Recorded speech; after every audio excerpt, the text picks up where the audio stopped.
Olá, meus amigos. Muito bom dia. Deus abençoe vocês. Deus abençoe você que crê. Deus abençoe você que tem fome e sede de justiça. Deus abençoe aqueles que querem conhecer a verdade para obedecê-la.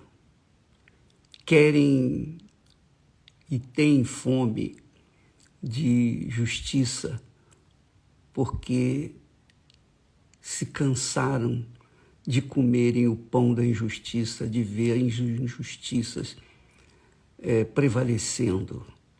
Então querem comer, beber da justiça que vem de Deus.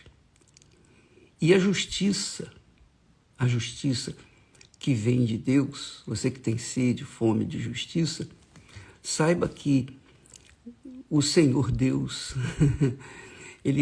porque Ele é a própria justiça, Ele nos alimenta com a justiça através da fé. É pela fé que nós alcançamos a justiça de Deus. Veja só, ontem nós falávamos sobre os reis, né? Que todos nós somos reis, né? Todos nós. Ainda que venhamos reinar somente sobre a nossa própria vida, já é uma grande coisa. Porque quando reinamos na nossa própria vida, nós temos a liberdade, o direito de viver uma vida abençoada ou amaldiçoada, dependendo das nossas próprias escolhas. Mas o reinado está na nossa mão. Não é legal isso? Você, por exemplo, você é uma rainha. Você é uma rainha. E o seu reinado está em suas mãos, que é o reinado da sua vida, a sua vontade. Você que tem que reinar, a sua cabeça é que tem que reinar sobre o seu coração, sobre os seus sentimentos. É a sua cabeça. Se você inverter as coisas, deixar-se levar pelos sentimentos, os sentimentos do coração, deixá-los reinar sobre a sua cabeça, então você vai virar de ponta cabeça, a sua vida vai ser uma desgraça. Porque o coração é enganador. O coração é desesperadamente corrupto. Então, o próprio Deus diz, quem o conhecerá? Só Ele mesmo para conhecer os corações. Então, cada um de nós, quando nascemos, tornamos-nos príncipes e princesas, ou princesas e príncipes. E quando crescemos, chegamos à idade madura, tornamos-nos reis. Quer o mundo queira nos aceitar ou não, quer o diabo goste ou não, não importa se você crê ou se você não crê, não importa se você é fiel ou infiel, você será rainha ou rei da sua própria vida enquanto você viver. E aí você vai ter o direito de fazer as suas próprias escolhas. Mas uma coisa interessante, é muito legal isso. Veja só, os reis desse mundo, as pessoas que, digamos assim, que tomam posse, que têm súditos, têm países ou país em que mandam e desmandam, né, o presidente, o governador, o prefeito, o chefe, o dono do seu negócio, que é rei nos seus negócios, eles pensam o seguinte: se eu tiver muito poder, muito dinheiro, se eu tiver as forças armadas comigo, se eu tiver esse poder de fazer tudo o que eu quero, então eu vou estar absolutamente seguro. É aí que está o engano. Porque quanto mais poder, quanto mais empoderada você for, minha amiga e meu amigo, mais responsabilidades você vai ter, mais escolhas você vai ter que fazer E com certeza você vai errar e errar muito, porque todas as vezes que a gente tem muitas escolhas para fazer, a gente acaba errando. Não fosse assim, todo mundo passaria, faria essas provas do Enem com facilidade, né? Porque é múltipla escolha, não é assim? A pessoa tem que fazer a escolha certa. Tem lá, por exemplo, 5 questões, 5 respostas, ou 6 respostas, eu não sei quantas, mas você tem que escolher uma apenas. Então, quanto maior o número de opções para escolher, maior fica a dificuldade para você escolher a opção certa. Por exemplo, você vai no seu guarda-roupa, tem lá um monte de vestidos. Aí você fica pensando, você olha aqueles vestidos todos, vermelho, azul, amarelo, isso e aquilo outro, e você fica ali. Quanto tempo você perde pensando na roupa que você vai vestir? Os homens também é a mesma coisa. Qual é a gravata que eu vou colocar? Quanto mais gravatas a gente tem, mais difícil fica para a escolha. Por isso que eu doei todas as minhas gravatas e fiquei apenas com umas pouquinhas, para não ter que ficar cansando a minha mente para escolher. Eu pego essa e acabou, pronto, acabou, e PT saudações.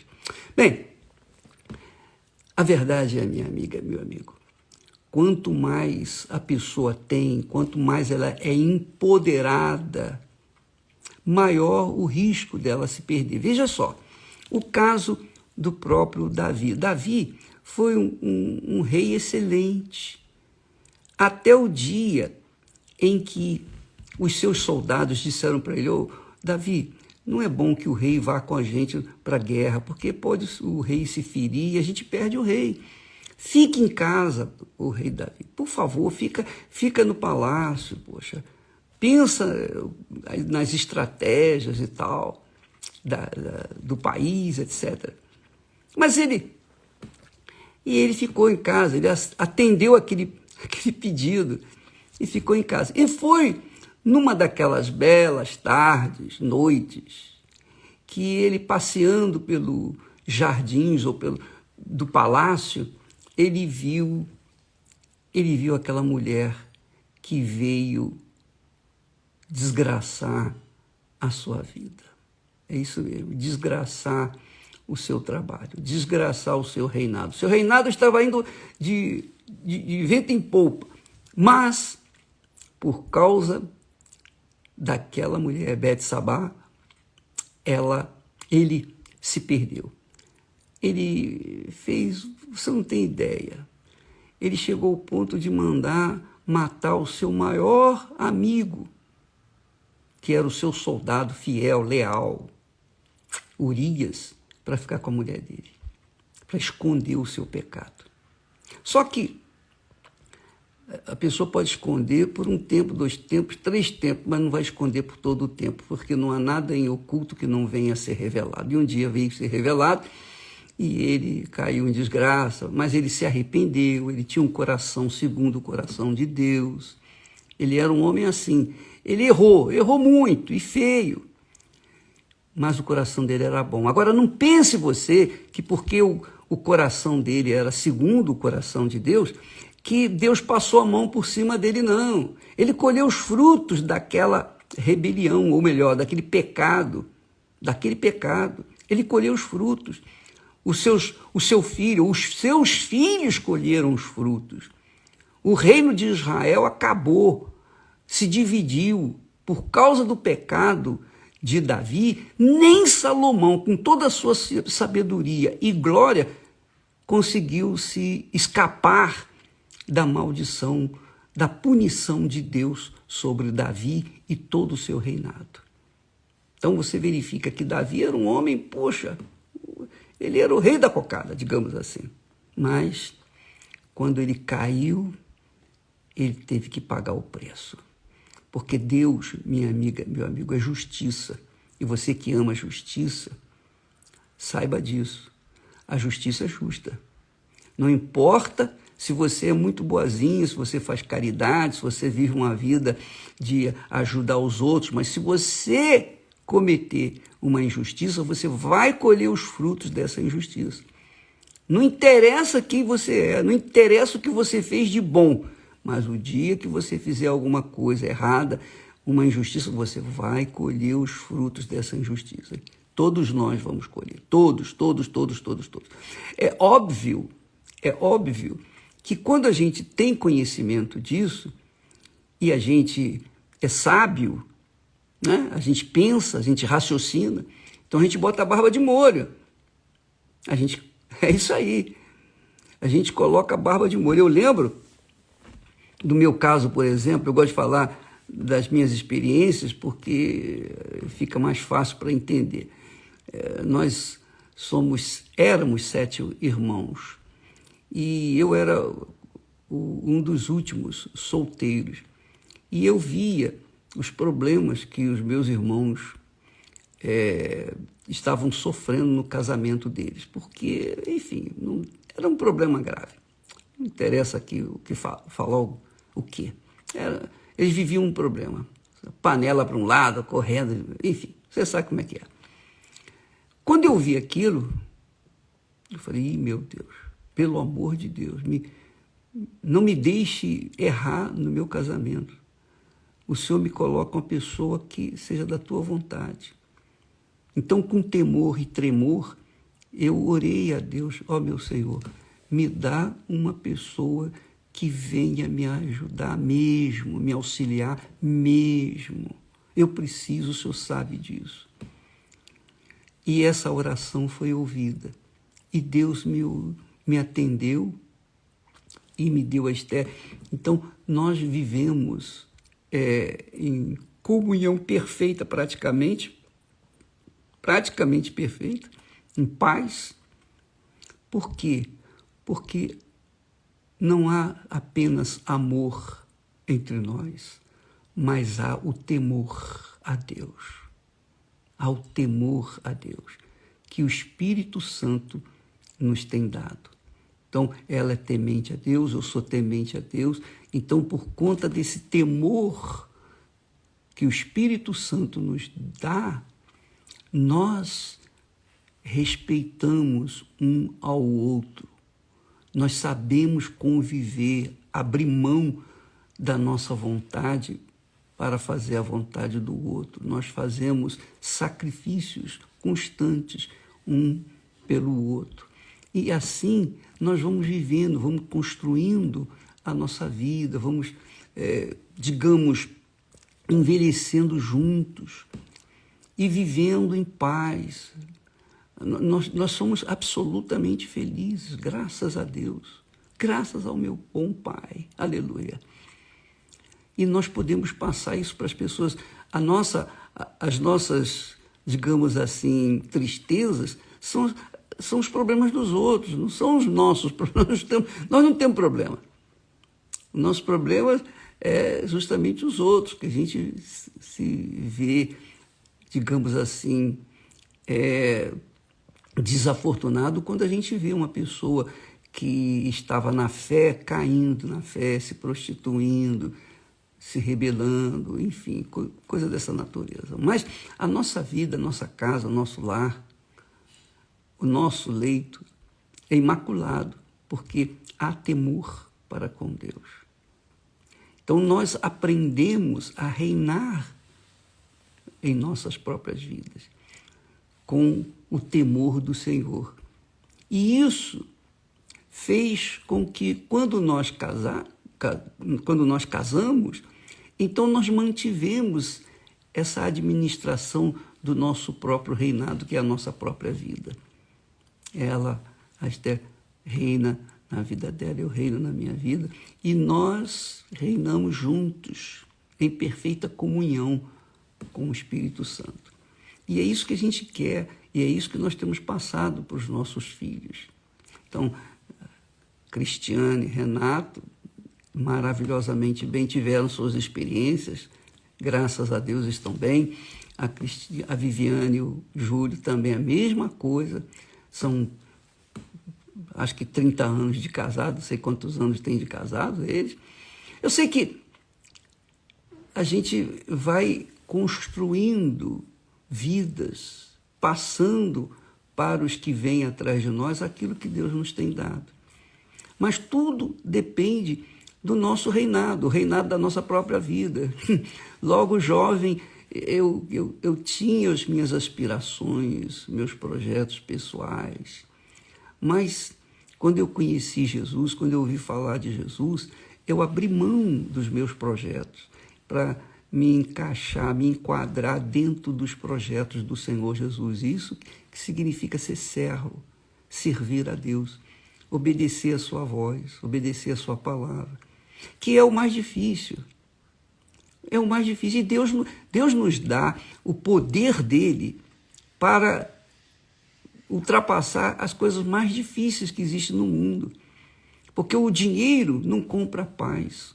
O dinheiro não compra saúde. Pode ajudar na saúde, pode ajudar em algumas coisas. Mas quando uma pessoa pega, por exemplo, uma coronavírus e tem dinheiro, pode ter o dinheiro que tiver, mas se não tiver o tratamento adequado para aquele vírus, então o dinheiro não vai resolver o problema, não vai lhe dar o oxigênio necessário.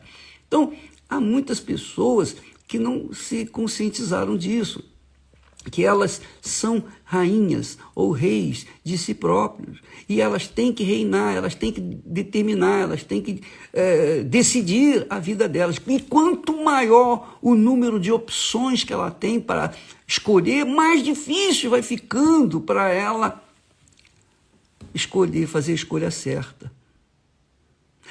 Você pode verificar, eu tinha duas irmãs, várias irmãs, mas eu tinha duas irmãs. A minha irmã mais velha era linda, linda, linda, linda, era uma boneca, de tão bela que era. A minha irmã mais nova do que ela não era tão bonita quanto a mais velha. Você sabia? A minha irmã mais velha sofreu no amor, mas sofreu horrores no amor. E era bonita, era bela, etc. A minha irmã menos bonita, ela não sofreu tanto, porque ela achou o seu cobertor de orelha e foi feliz por toda a sua vida. Quer dizer, as pessoas mais bonitas, mais lindas, que têm mais atrações, são mais atraentes, são mais sofredoras do que aquelas pessoas que não são tão atraentes assim. Por quê? Repara isso, dá uma olhada. As pessoas mais bonitas são as mais sofredoras. Não é? Você já reparou isso? Pode ver. Então, quanto maior o número de opções que a gente tem para escolher, mais difícil fica para escolher. Está aí o jogo da loteria, né? Quanto maior o número de opções, mais difícil. Bem, minha amiga, meu amigo, você é rainha da sua vida. Você é rei na sua vida. Você pode ser um catador de lixo, mas você é rei da sua vida. A sua vida vai depender da sua cabeça, das suas escolhas. Não do seu coração, mas da sua cabeça. E se você tem na sua cabeça o Espírito Santo, se você tem a mente do Senhor Jesus Cristo, se você tem a mente de Deus em você, você só vai escolher o que é certo e não vai sofrer tanto. Vai ter as suas lutas, seus aprendizados, suas tribulações, mas você vai aprender. Tudo isso é para a gente aprender. E no final, a gente sair vitorioso. Deus nos deu a fé para isso, minha amiga, meu amigo. A fé é a arma mais poderosa que existe na face da terra. Não há dinheiro no mundo que possa compensar ou sobrepor a fé, porque a fé nos faz vencer o mal. O nosso inimigo é espiritual. Nós não lutamos contra carne nem sangue. A nossa luta é contra principados, potestades, dominadores, forças espirituais do mal nas regiões celestes. Quer dizer, a nossa luta é espiritual, estritamente espiritual. Mas aqueles que se agarram, se apegam ao dinheiro, às coisas físicas, ao poder, esses acabam se arrebentando, sofrendo muito mais. Por exemplo, você vê aí os presidentes, quando eles são eleitos presidentes, poxa, é uma festa e tal, etc.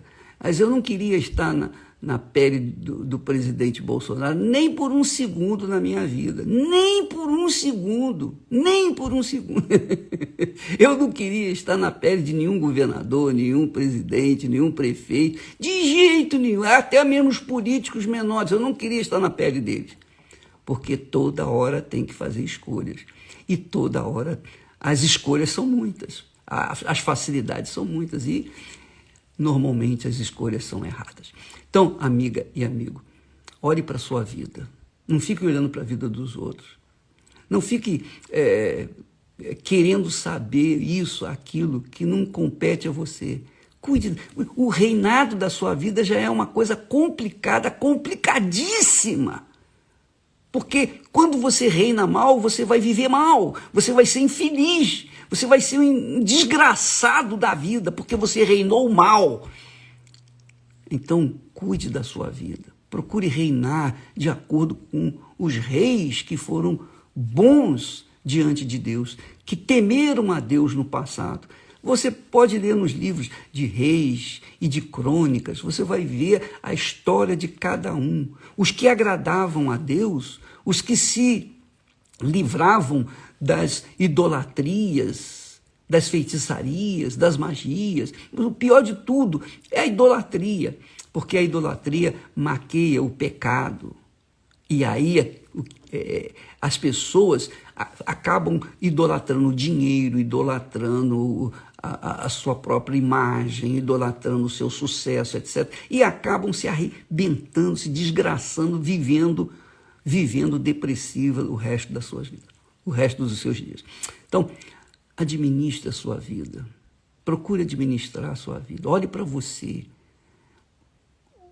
A Bíblia fala que sem fé é impossível agradar a Deus.